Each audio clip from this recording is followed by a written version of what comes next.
Olá, pessoal. Hoje nós vamos ver noções de semântica, tá? Capítulo 3. Lá no livro de vocês é na página 176, tá? Página 176. Então, aqui nós começamos com essa parte de semântica, justamente porque o capítulo da parte de gramática, né? E nós vamos acompanhar agora pelo slide e também vocês podem acompanhar pelo livro de vocês lá na página 176. Então, não é só noções de semântica, é significação das palavras também. Nessa parte da unidade do livro de vocês, vamos ter vários contextos sobre vários conceitos sobre a significação das palavras, tá? E lá nós vamos ver todas essas peculiaridades da semântica. Tanto que aqui iniciamos com o conceito de semântica, que é o estudo da significação das palavras, expressões e enunciados que constituem os textos. Então, tudo que temos do significado, entendimento, compreensão a respeito dos textos, em conformidade com os textos, será denominado semântica, justamente porque trabalha com a significação, contextos e várias interpretações, né? Entra aí também a questão da interpretação. Então, a semântica, ela é essa parte que estuda as várias formas de compreensão de um texto, tá? Então, iniciamos aqui com os sinônimos. Sinônimos são palavras que, empregadas em determinado contexto, têm o mesmo significado ou significados muito semelhantes. Então, sinônimo é sempre aquela palavra que a gente procura substituir para não repeti-la muito, né? Que tem o mesmo significado, mas que é escrita de forma diferente, mas que objetiva passar o mesmo entendimento, né? Por exemplo, aqui, a falta a uma das provas elimina o candidato do processo seletivo. A falta a uma das provas exclui o candidato do processo seletivo. Então, aqui, elimina e exclui são sinônimas porque elas têm significados e entendimentos muito parecidos, mas não são idênticos, né? São muito parecidos, então elas podem ser substituídas de acordo com o contexto que você vai usar no seu texto para substituir uma por outra. Então, a palavra sinônima, além dela ter um significado semelhante, como diz aí o conceito, você tem que verificar se ela se encaixa dentro do que você quer dizer, né? Quando você procura uma palavra sinônima para substituir outra em um texto, você tem que verificar se ela está se encaixando dentro do conceito do entendimento que você quer passar no seu texto, na sua frase e na frase que você fez, né? Aí você vai verificar todas essas similaridades. Dentro da parte de sinônimos, aí no livro de vocês, temos também hiponímia e hiperonímia, que são duas relações semânticas que se estabelecem entre pares de palavras ou expressões, sendo uma delas no sentido mais geral e a outra de sentido mais específico. Ou seja, uma tem um significado, um entendimento mais amplo, e a outra tem um significado, sentido mais específico, restrito, né?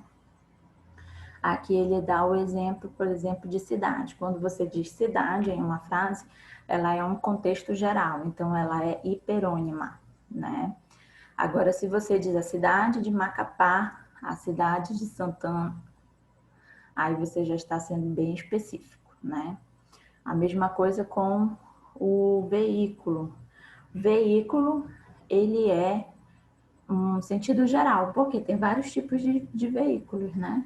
Tem várias marcas, modelos, essas coisas aí que existem várias tipologias, né? Várias marcas, modelos de carro. Então, por isso que veículo, quando você usa a palavra veículo, é um contexto geral. Agora, bicicleta não. Bicicleta muda de marca, né? Mas não muda de modelo. Vai ser sempre... Na verdade, o modelo agora tem aquelas umas elétricas, mas aí elas têm outro nome, né? Então, bicicleta vai ser sempre bicicleta, por isso é bem específico. E os antônimos aqui, que são as palavras que em determinado contexto têm significados opostos ou aproximadamente opostos. Então, são os sentidos contrários, né? Que nós vamos ver muito nos textos literários em que aparece antítese. Então, aí a gente, vamos observar justamente nas antíteses, né? Os significados opostos das palavras, porque em poemas os escritores gostam de usar muito. Então, quando a gente fala antônimos, são palavras com significados opostos ou aproximadamente opostos, e que a gente vai ver também nas antíteses, lá nas figuras de linguagem, mais para frente, veremos isso, tá? Então, bom, mal, bonito, feio, alto, baixo, claro, escuro, né? Tanto que no livro de vocês tem um exemplo de um poema lá, né? O meu amor faísca na medula, pois que na superfície ele anoitece. Então, aí no poema você percebe uma antítese no livro de vocês, né? Há uma antítese que também é um antônimo, né? Faísca na medula, superfície e anoitece. Então, aí temos a questão da antítese e do antônimo também, tá? Seguindo, temos os homônimos. Os homônimos são palavras diferentes que têm a mesma grafia e a mesma pronúncia, ou apenas a mesma grafia ou ainda apenas a mesma pronúncia. Os homônimos são aquelas palavras parecidas e que às vezes elas divergem em alguma coisa, se diferenciam em alguma coisa. Então, aqui no nosso primeiro exemplo, nós temos: você sabe o caminho para a casa do Pedro? Nessa frase aí, caminho é um substantivo, né, que dá um entendimento de itinerário, por onde vai, né? Eu caminho na praia todos os dias durante 1 hora. Esse caminho da segunda frase já é um verbo, né? E ele já dá um entendimento de caminhar, né? Então, aqui temos a mesma palavra com sentidos um pouco diferentes, tá? O almoço de domingo estava delicioso. Aqui, esse almoço da primeira frase é um substantivo referente à refeição, né? Hoje eu almoço com você. Então, aqui ele já vira um verbo e muda a pronúncia. O almoço e eu almoço. Mudou a pronúncia. Mesma escrita, quase mesmo significado, mas ele muda também na classificação e na pronúncia, né? Das classes de palavras. O terceiro exemplo aqui que eu coloquei foi sobre sessão, né? Que tem a mesma pronúncia, mas as escritas são diferentes e também os significados são diferentes. Você quer ir comigo ao cinema ver o filme da sessão das 10 horas? Esse sessão com 2 S é reunião, apresentação. Não sei qual a minha sessão eleitoral. Divisão, repartição, que é a sessão com C cedilha, né? Se refere a uma divisão, uma repartição. Então, sessão eleitoral sempre vai ser com C cedilha. O paciente permitiu a cessão de seus órgãos internos para transplantes e estudo. Então, aí é uma cedência de ceder algo, né? Que começa com C e SS, tá? Então, a mesma pronúncia, escritas diferentes e significados diferentes. Seção com S e SS, seção com S e C cedilha e seção com C e SS, tá? São palavras homônimas. E as parônimas são vocábulos semelhantes na grafia e na pronúncia. São semelhantes, não são iguais, tá? Mas com significados diferentes. ONU propõe o plano de combate ao tráfico de armas. Então, aí, tráfico, né, é de traficar, do verbo traficar, de arma, né, com esse significado de fazer algo ilegal, né. Rodovias terão aumento intenso no tráfego, que aí já se refere às questões do trânsito, né, tráfego de veículos, né, pessoas, pedestres, bicicletas, tudo isso é referente às questões do trânsito, tá? Então, palavras parecidas, com escritas parecidas, pronúncia parecida, mas significado diferente, tá? Então, aí é semelhante, é parecido, mas não é igual nas palavras parônimas. Aqui tem mais alguns exemplos de palavras parônimas, né? Absolver, de inocentar e perdoar. Absorver, de sugar e aspirar. Quando absorve alguma coisa, por exemplo, o açúcar, que a água absorve o açúcar, né? Uma coisa assim, incrementa com outra. Arrear, por arreios em animais. Arriar, abaixar, descer. Cavaleiro, que cavalga. Cavalheiro, homem cortês. Comprimento, extensão. E cumprimento, que é a saudação, o ato de cumprimentar, né? Delatar, denunciar. Dilatar, alongar, né? Quando lá em química vocês estudarem a dilatação, é quando alonga as coisas, com a expansão, né? Eminente, pessoa notável, famosa. Iminente, fato prestes a ocorrer. Quando a gente usa a palavra iminente, né? Quando alguma coisa está iminente de acontecer, né? Nesse sentido. Fluir, escorrer. Fruir, desfrutar.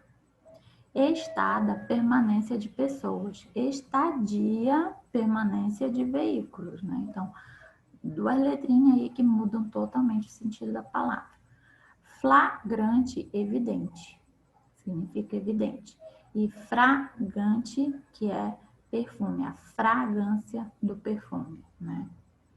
Imergir, que é mergulhar, é entrar dentro, né, da água. Emergir é vir à tona. Inflação é a alta de preços e infração, violação da lei, né? Então, apenas uma letrinha mudou aí, né? Quase em todas elas, e muda também o significado, mas elas têm uma pronúncia e são escritas bem semelhantes e bem parecidas. Infligir, punir. E infringir, violar uma lei, tá? Então, aqui vocês observem, são alguns exemplos dos parônimos, né? E acredito que o que nós mais usamos no dia a dia é o do comprimento e cumprimento, né? Muita gente confunde aí o O com o U. Então, se vocês observarem, às vezes é apenas uma letra que muda de uma palavra para outra, mas elas são escritas e pronunciadas bem parecidas, né? São escritas e pronúncias parecidas e semelhantes, mas elas têm significados bem diferentes. Então, aí os parônimos têm que ter bastante atenção quando vai escrever em um texto, em uma frase, quando vai se utilizar dela em algum momento, tá? Para não trocar. Às vezes você troca uma palavra e muda todo o sentido do seu texto. Então, aqui a gente começa a parte do livro de vocês que fala só dessas questões mesmo dentro da semântica de um texto, que nós já chegamos até a ver mesmo na atividade de vocês.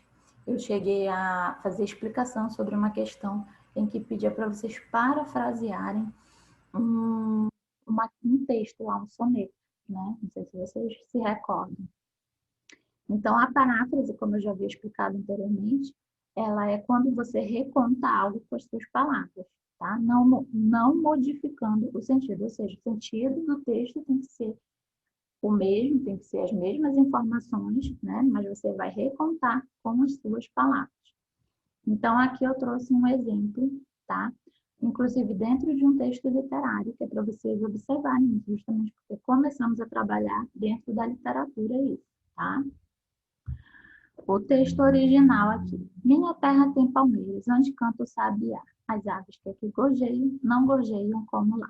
Então, esse é um texto, um poema bem famoso, bem conhecido dentro da literatura.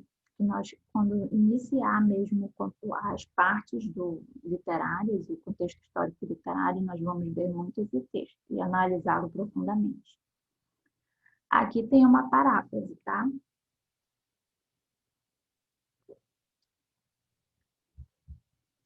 Meus olhos brasileiros se fecham saudosos. Minha boca procura a canção do exílio. Como era mesmo a canção do exílio? Eu, tão esquecido de minha terra, ai terra que tem palmeiras, onde canta o sabiá. É uma paráfrase de um escritor literário também que nós já vimos, que é o Carlos Drummond de Andrade. Então, ele fez uma paráfrase do texto original, que é a canção do exílio. Tá? Nós vamos ver lá no primeiro momento histórico lá da literatura brasileira. Então, essa paráfrase de Carlos Drummond é em cima de todo o texto. Vocês podem observar que aqui o texto original ele tem apenas uma estrofe, tá? E a paráfrase também tem apenas uma estrofe, justamente porque ele reconta o texto todo nessa estrofe. E aí você percebe, quando você lê o texto original, Canção do Exílio, você vai perceber que ele abordou todas as questões da Canção do Exílio na paráfrase dele. Ou seja, ele recontou o texto original na sua paráfrase, né? Então, ele não se utilizou das mesmas palavras, nas mesmas ordens, né? Mas ele fez as mesmas referências. Se utilizou até de algumas frases iguais, mas ele mudou a forma dele dizer, dele se expressar em relação ao texto original, tá? Porque o texto original fala da época que foi descoberto o Brasil e fala da questão das palmeiras, das aves que aqui tinha, né? Que ele descreve as aves que aqui gorjeiam ou não gorjeiam como lá, que seria em Portugal, né? Ou em outro país qualquer. Então, aqui na paráfrase de Carlos Drummond, ele se utiliza. Ai, terra que tem palmeiras, onde canta o sabiá. Aí ele se utilizou de um mesmo verso, mas ele mudou, né? Algumas expressões para ele poder recontar da forma como ele vê, né? Mas ele não mudou o texto original, o que o texto original queria dizer, né? Que aqui tem as belezas naturais, né? Das aves e das plantas, e que lá não se tem, né? E aí ele ainda faz a referência aí à canção do exílio, também na sua paráfrase. Então, quando você vai fazer uma paráfrase, você tem que se atentar para não fugir do texto, para não fugir do texto original, para não se desvirtuar do que o texto original quer dizer. Você tem que se aprofundar na sua leitura do texto original para você recontá-lo de forma que não mude a mensagem do texto original, tá? Você pode recontar com as suas palavras, mas a mensagem original ela tem que permanecer, tá? Aqui nós temos lá no livro de vocês também a expressão idiomática, né? São aquelas expressões que elas já vêm formadas de muitas gerações, né? Elas já são expressões fixas que você não consegue mudar uma palavra por outra, digamos uma palavra sinônima, porque senão muda o sentido da expressão, né? Então são expressões que nós conhecemos, que nós usamos no nosso dia a dia e que não mudam, porque se você mudar uma palavra dela, ela vai mudar todo o sentido que ela já tem fixado dentro da nossa linguagem, né? Então, aqui eu coloquei alguns exemplos de expressões idiomáticas, e no livro de vocês também tem outros exemplos que vocês podem observar por lá, tá? Aí isso aí já vai estar lá na página 185, tá? Expressões idiomáticas. Lá tem vários outros exemplos. Aqui, não pregar o olho, né? Isso aí é uma expressão idiomática, por quê? Porque nós se mudar alguma dessas palavras, ela vai perder o sentido original que ela tem dentro do nosso contexto social. Passar o pente fino, ir aos arames, pôr os pontos nos is, cair das nuvens. não ter papas na língua, pôr as mãos no fogo, apertar o cinto, falar pelos cotovelos, virar a casaca. Então, são apenas algumas muito conhecidas expressões que nós usamos muito no dia a dia e que elas são fixas, elas não mudam justamente porque se você mudar uma palavra, ela perde todo o seu sentido original, né? No livro de vocês, a gente pode observar algumas também, como comer com os olhos, né? Com o rabo entre as pernas. Lá no livro de vocês tem muitas expressões também que vocês vão acabar percebendo que vocês usam muito no dia a dia, que vocês nem sabiam que era expressão idiomática, né? Então, essas expressões idiomáticas, elas não mudam, elas são fixas justamente porque se você tentar mudar alguma palavra, ela perde o seu sentido original. A polissemia. A polissemia, ela é a propriedade que uma mesma palavra tem de apresentar diferentes significações. Então, polissemia é como se fossem vários sentidos, vários entendimentos que uma palavra, uma expressão ou uma frase tem. Então, a polissemia, poli, já vem de vários, né? E a semia, que vem de semântica, que é vários sentidos, vários entendimentos, várias significações, tá? Então, aqui no exemplo, a gente tem ele sempre traz um boné na cabeça. Percebam aí, está destacado cabeça, né? E nessa frase, ela tem um significado de parte do corpo humano. Rodrigo é o cabeça da equipe. Esse cabeça aí dessa segunda frase é no sentido de líder. E acertou o dedo e não a cabeça do prego. Aqui, esse cabeça do prego é também uma figura de linguagem, né? E que tem o sentido de ser a parte da ponta do dedo, né? Parte superior do dedo, do prego, na verdade, né? Não acertou o dedo e não a cabeça do prego, né? Quando fala cabeça do prego, é aquela ponta que fica achatada, cabeça do prego. Então, aí, esse cabeça tem vários significados, vários sentidos, depende do contexto que é usado, depende da frase em que aparece. Dentro desse contexto da frase, ele vai ter um determinado sentido. É por isso que eu falo, quando você vai usar uma palavra, por exemplo, sinônima ou antônima, você tem que ver o contexto. Antônima, nem tanto, mas os sinônimos, quando você vai usar os sinônimos, você tem que ter esse cuidado aqui da polissemia. Por quê? Porque as palavras sinônimas, por exemplo, se você vai olhar no dicionário, como eu falei em alguma das atividades, você vai olhar no dicionário o significado de uma palavra específica, você verifica que ela tem vários significados dentro daquele dicionário lá. Ou no Google, se você for pesquisar, né? Você vê que a palavra ela tem vários significados. E aí você vai ter que escolher um daqueles significados que melhor se adequa ao contexto da sua frase, ao contexto do texto que você quer usar aquela palavra. Então, você tem que verificar qual daqueles sentidos, qual daqueles significados se encaixa dentro do da sua frase, do seu texto, né? Por isso que a polissemia ela é bem marcante e temos que ter cuidado e prestar bastante atenção quando utilizamos palavras. Uma palavra que tem vários significados, por exemplo, porque você tem que observar qual significado você quer usar ali naquela frase e verificar qual melhor se adequa à frase, ao texto, ao seu contexto, tá certo? E por último aqui nós temos ambiguidade, tá? Ambiguidade é o duplo sentido, que nós vamos ver em uma frase, em alguma situação, em alguma expressão de texto.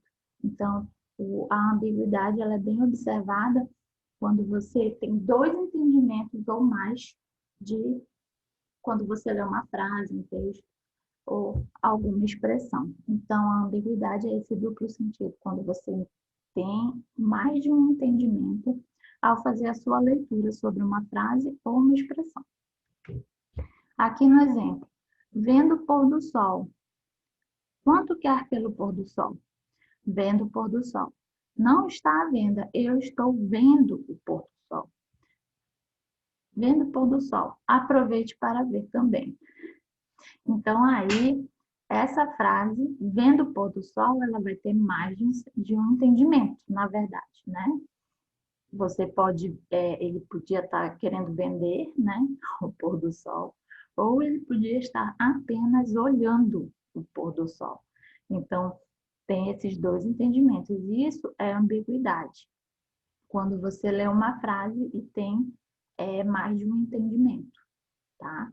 Então, tudo isso a gente observa justamente com aquelas palavras homônimas, parônimas, e até mesmo as palavras sinônimas, porque são significados parecidos, mas você tem que analisar o contexto da sua frase, o contexto do seu texto, para você usar a palavra mais adequada para o que você quer transmitir dentro do seu texto, tá?